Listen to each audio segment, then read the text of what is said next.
السلام عليكم. اكيد واضح من عنوان الفيديو والبدايه كمان اننا هنعمل كيكه شوكولاته. بس لحظه كده وقعدوني انتباهكم. الكيك ده مختلف عن اي كيكه شوكولاته متعودين عليها لانها كيكه شوكولاته بنكهه القهوه. عارفين هتحسوا بطعم الشوكولاته مضاعف، يعني مضروب في 2 مع نكهه قهوه تجنن. الكيك ده فكرته نفس فكره الكيكات اللي هي بناكلها في الكافيهات دايما جنب القهوه او اي مشروب تاني. الكيك 4 طبقات، هنعمله يدوي، مش محتاجين خلاط ولا عجان ولا مضرب كمان. والأحلى من كل ده إن تزيينه من أسهل ما يكون. لو انتم من عشاق الشوكولاتة والقهوة فمتأكدة انكم هتحبوا الوصفة دي جدا. الأول وقبل ما نبدأ بالوصفة انزلوا تحت اعملوا لي لايك وتعالوا نكمل على طول. أول حاجة هتكلم عنها هتكون المقادير دي تكفي إننا نعمل 4 كيكات مقاس 20 سنتي، فكمية المكونات اللي قدامكم هتلاحظوا إن هي كبيرة شوية لأننا هنعمل كيك 4 طبقات. عموما المقادير بالكوب والجرام ومقاسات الصواني هتلاقوها تحت في صندوق الوصف. المكون البطل معانا في الوصفة دي وهو القهوة. هنحتاج قهوة باردة نكون محضرينها قبل بوقت. القهوة مش القهوة العربي، القهوة اللي هي سريعة التحضير أو اللي هي سريعة الذوبان. أو لو عندنا ماكينة قهوة هناخد منها المعيار ده من القهوة يكون صافي كده ونسيبه يبرد على جنب. كمية القهوة اللي هحتاجها هتكون 2.5 كوباية من القهوة، يعني 450 ملي. بنحضر القهوة سريعة الذوبان ازاي؟ بنجيب 2.5 كوباية من المية السخنة ونزود عليهم 3 معالق كبار من القهوة سريعة الذوبان. قهوة سريعة الذوبان زي النسكافيه كده. احتجت كمان 390 ملي من الزيت اللي هو زيت النباتي، وما ينفعش نستخدم في الكيكات زيت زيتون لانه بيدي نكهة قوية شوية في الكيك. احتجت كمان 2.5 كوباية من الباتر ميلك او اللبن الرايب او الحليب المبطر. لو مش متوفر فهنجيب 2.5 كوباية من الحليب، نزود عليهم كده عصرة ليمونة ونسيبها على جنب. هنلاقي ان الحليب بتاعنا فصل، هو ده الباتر ميلك. هحتاج كمان 6 بيضات، ومتستغربوش من الرقم لاننا هنعمل 4 كيكات.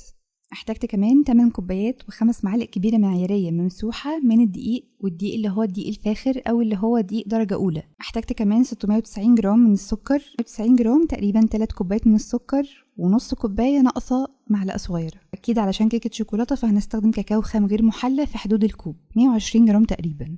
الكيك ده مش هنضيف فيه بيكنج باودر، هنستخدم بس اللي هي بيكربونات الصوديوم اللي هي البيكنج صودا. هنحتاج منها معلقتين صغيرين 10 جرام.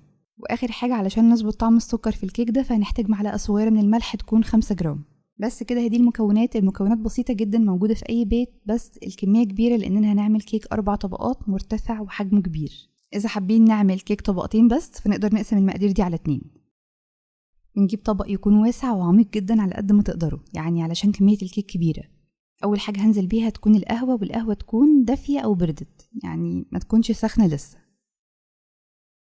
على القهوة هضيف الزيت وعليهم هضيف اللبن الرايب أو الحليب المبطر. اللبن الرايب أو الحليب المبطر بيخلي الكيك طري وطعمه حلو جدا، بالأخص كيكات الشوكولاتة اللي بنعمل بيها كيك مرتفع. نقلب كويس ونضيف ال6 بيضات. ممكن تضيفوا البيض الأول وتخفقوه خفق بسيط، احنا مش حابين الكيك ده يكون فيه هوا كتير ومرتفع، حابينه يكون مخفوق وخلاص. هخفق البيض واتأكد ان كل حبة بيض ضفتها دابت كويس قوي، وبعدين هضيف عليهم الفانيليا. هبدأ هنا ازود السكر واقلب كويس علشان اتأكد ان السكر بتاعي كله داب، مفيش حاجة مترسبة تحت.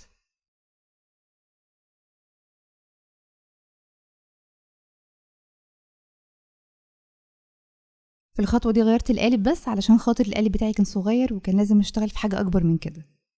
لو ملاحظين وانا بنقل الخليط السائل ان السكر مش مترسب تحت تماما. هبدأ بقى هنا ان انا اضيف المكونات الجافة. هنضيف الاول الدقيق وهنزود عليه الكاكاو الخام اللي هو غير محلى. هنزود عليهم البيكنج صودا والملح. البيكنج صودا اللي هي الكربوناتو او بيكربونات الصوديوم. ببدأ هنا اخفق بمضرب يدوي، حركات بسيطة كده من تحت لفوق لحد ما الخليط بتاعي كله يندمج. ممكن بعد ما نقلب لو عندنا مضرب كهربي ممكن نشغله على اهدى سرعة بحيث نتأكد ان الخليط كله اندمج مع بعضه. ده لو مكسلين تقلبوا كتير يعني. وده بيبقى قوام الكيك، مش محتاج لا مضرب ولا عجان ولا خلاط، هو سهل وبسيط جدا، مش حابينه لا منتفخ ولا داخله هوا ولا اي حاجة تماما. طيب انا هستخدم 4 صواني، فبطبيعة الحال حابة ان الصواني كلها تطلع بمقاس واحد. هنعمل ايه؟ القالب اللي انا بشتغل فيه بوزنه الاول وهو فاضي، واخد الوزن بتاعه قبل ما هضيف فيه اي مكون تماما. برجع تاني اوزنه بعد ما بقى فيه خليط الكيك كله، وببدأ في الاخر ان انا اطرح حجم القالب. الوزن اللي بيفضل عندي هو وزن خليط الكيك. باخد الوزن ده وبقسمه على 4، يعني تقدروا تقولوا تقريبا ان ال4 صواني مقاس 20 سنتي اللي هو 8 انش. كل صينية فيهم هتحتاج في حدود 752-53 جرام من خليط الكيك. لو حابين انكم توزعوا الخليط كده بالنظر زي ما تحبوا فده يرجع ليكوا عادي، لكن انا بحب شويه ان الطبقات تكون قد بعضها فبعمل الحركه دي. الصينيه ممكن نديها كده مسحه زبده مع رشه كاكاو او مسحه زبده بس او سمنه زي ما تحبوا. انا استخدمت السبراي اللي هو زبده ودقيق في نفس الوقت، وهبدا ان انا اصب كميه الكيك فيها. كميه الكيك دي يا جماعه تعمل معاكم 4 صواني مقاس 20 سنتي او صينيتين مثلا مقاس 28 سنتي او 30 سنتي. الفرن بتاعي ساخن مسبقا على حرارة 175، يعني بشغل الفرن من قبل ما ابدأ شغل في الكيك. هنستخدم الرف الأوسط، هندخل 4 صواني أو الصينيتين على حسب حجم الفرن بتاعكم. هتحتاج معاكم بالظبط تسوية من 25 ل 35 دقيقة على حسب قوة الفرن. هي احتاجت معايا بالظبط 35 دقيقة. أول ما توصلوا ل 25 دقيقة تقدروا على طول تفتحوا الفرن وتجيبوا خلة أسنان أو عود خشب تحطوه في نص الكيك وتشوفوا هيطلع نضيف ولا معجن ولا سائل. لو نضيف هنطفي الفرن على طول ونخرج الكيك، ولو معجن أو سائل فهنسيبه كمان 5 دقايق أو 10 دقايق. الكيك ده لما يخرج من الفرن على طول هتحطوه على شبكة 5 دقايق وما تسيبوش الكيك في الصينية، يعني 5 دقايق على طول الكيك يرتاح ونبدأ نقلبه على شبكة أو على ورقة زبدة. بقلبه ليه على ورق خبز علشان ممسكش الكيك بإيديا وحركه ممكن يتكسر وهو لسه ساخن، فأنا بحطه على ورقة الخبز أو ورقة الزبدة. ده هيسهل علينا إن أنا أشيل الكيك وأحركه من مكانه بسهولة جدا. خلصت ال4 كيكات وهسيبهم كده على شبكة يرتاحوا ويبردوا تماما. الكيك ده الأحلى إنه يتحضر قبل بيوم، يعني هتاخدوا أحلى طعم وأحلى نكهة وأحلى قوام تاني يوم. لكن عادي لو مستعجلين ممكن نغلف الكيك وندخله الفريزر ربع ساعة مثلا يبرد تماما بعدين نشتغل بيه. أي نوع كيك عموما بياخد حشوة لازم يكون بارد تماما مفيش فيه أي حرارة، وإلا الكريمة اللي هنحطها جوه الكيك هتطلع سايلة معانا جدا والقوام بتاعها مش مظبوط. فلو مش مستعجلين غطوها كده زي ما أنا غطيتها ودخلوها التلاجة كده ليلة كاملة وشوفوا تاني يوم الطعم والقوام هيبقى عامل ازاي. لو مستعجلين فدخلوها الفريزر بعد ما تبرد ربع ساعة وطلعوها اشتغلوا بيها على طول. تاني حاجة بقى هحضرها ويفضل كمان تحضروها قبل الكيك، وهي الجناش بتاع الشوكولاتة اللي هنغطي بيه الكيك من بره. هعمل لكم أحلى جناش شوكولاتة ممكن تجربوه. عندي هنا 225 جرام من الشوكولاتة، يفضل جدا شوكولاتة دارك تركيز 55%، يعني 50-55 دي بتبقى حلوة جدا في الجناش. إذا حابين 70% ممكن تمشي، بس الجناش أفضل يكون 50%. بزود عليها 175 جرام من الزبدة، والزبدة تكون غير مملحة.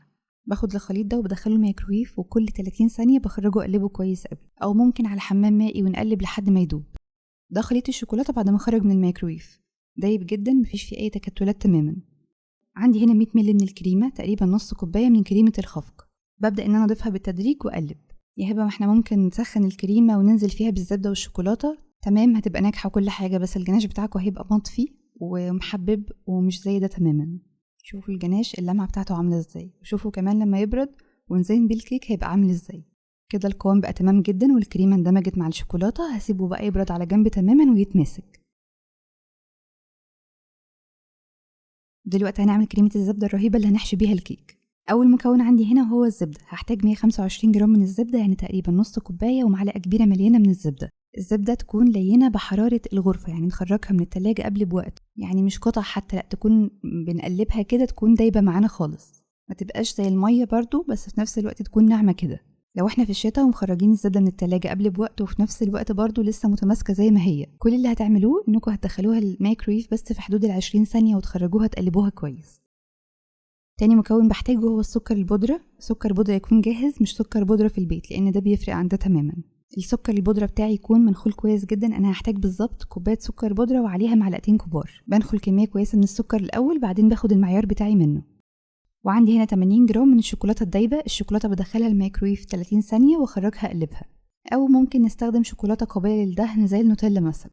واخر حاجة عندي هنا 4 معالق من الحليب. ممكن احتاجهم كلهم او احتاج نصهم بس، يعني على حسب القوام بتاع الكريمة. في العجان او بمضرب كهربي كل اللي هنعمله ان هنضيف الزبدة الاول ونخفقها كويس جدا لحد ما قوامها يكون هش ولونها افتح شوية. هبدأ هنا بقى اضيف السكر البودرة على مرتين.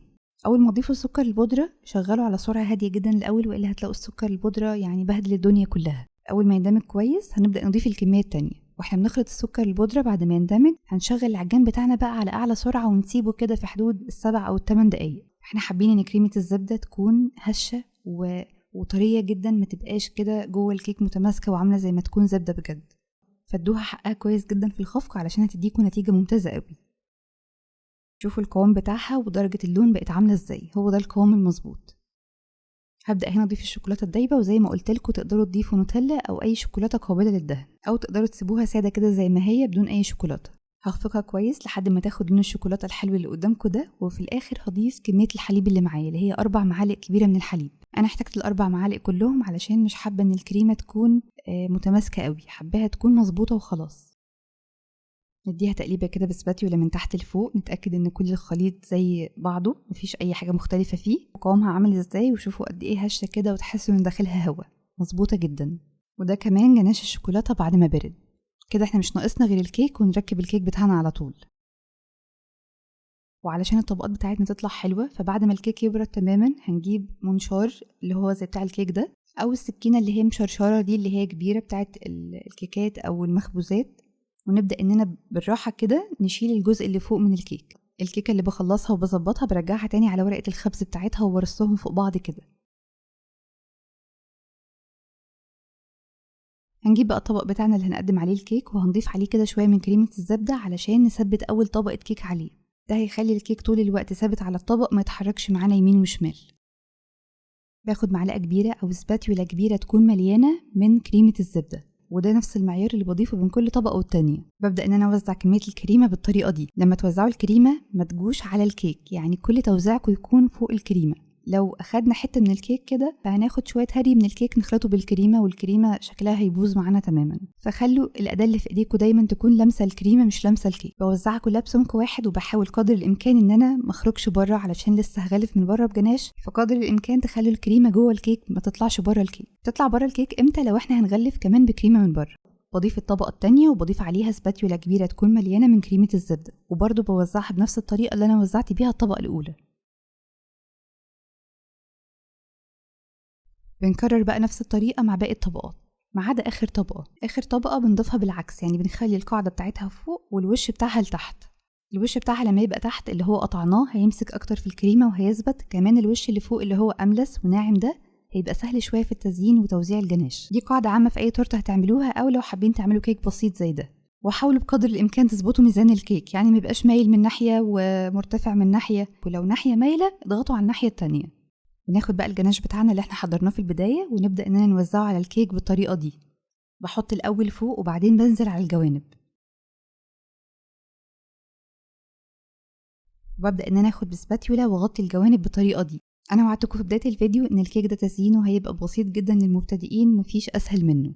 بعد ما غطيت الكيك كله بالجناش، يعني ما بقاش فيه أي فراغ ظاهر تماما من الكيك، هبدأ إن أنا نجيب سباتيولا صغيرة ورفيعة زي دي، أو إيد معلقة أو أي معلقة خشب عندنا تكون رفيعة مثلا، ونبدأ إننا نمشي على الكيك وعلى الجوانب بالطريقة دي. نسحب بإيدينا في وضع يكون ثابت، ونلف الطبق الدوار من تحت. هنعمل زي تموجات حوالين الكيك ونسحب لفوق طول ما احنا بنلف. بسيطة وسهلة جدا. بعدين هاجي من فوق وهعمل تموجات بالطريقة دي على الوش، وسيبوها كده. نضفوا الطبق وما تعملوش فيها أي حاجة تانية، هي حلوة كده. ده يعتبر التزيين التقليدي لكيكة الشوكولاتة العادية المتعارف عليها. عملتوه بشوكة، عملتوه بسباتيولا، عملتوه بمعلقة، هيطلع معاكم حلو جدا في الآخر. بس كده هي رهيبة، مش محتاجة أي حاجة تانية. كفاية الشوكولاتة اللي فيها وكفاية طعمها. كيكة الطبقات دايما اتعودوا انكم تدخلوها الفريزر نص ساعة قبل التقديم. ده هيخليها تتقطع معاكم مظبوطة جدا، ويبقى شكلها حلو قوي وقت التقديم للضيوف مثلا أو لأصحابنا أو لينا في البيت نفسنا كمان. تأملوها معايا بصراحة، يعني صعبان عليا أقطعها، شكلها لوحده كفاية. يعني حاجة منتهى البساطة منتهى الجمال في نفس الوقت. علشان بردتها شوفوا اتقطعت معايا بسهولة ازاي. 4 طبقات تحس ان هما متعوب عليهم جدا، مع انها كيكة بسيطة قوي. التزيين بتاعها ما خدش معانا اي وقت، ولا احتاجت معانا مضرب ولا عجان ولا اي حاجة تماما. مش عارفة اقول ايه. لا تعليق، يعني ابهروني انتوا في التعليقات، يعني رأيكم ايه في الكيك الحلو ده. حاجة كده تحسوا ان هي متعوب عليها، بس صدقوني طعمها يجنن. السكر بتاعها مظبوط جدا. انصحكم جدا ان الكيك تستخدموه تاني يوم علشان تاخدوا احلى طعم. اذا حابين تقدروا تضاعفوا المقادير بتاعه الجناش اللي هو بره اللي غلفنا بيه الكيك، وتحشوا بيه الكيك كمان، وتستغنوا عن كريمه الزبده. او اذا حابين كمان اختيار تاني، لو حابين تعملوها كتورته او ككيك عيد ميلاد عموما، يعني تقدروا انكم تستغنوا عن الجناشه اللي بره وتزودوا كميه كريمه الزبده اللي جوه، يعني الضعف، وتحشوا الكيك وتغلفوه من بره بنفس الكريمه. وطبعا تقدروا تضيفوا عليها تزيين من فوق زي ما تحبوا. جربوها لو عندكم مناسبه او اي احتفال بسيط وهتحبوها جدا. لو عجبكم الفيديو ده اعملوا لايك، واشوفكم على خير في فيديو جديد. مع السلامة.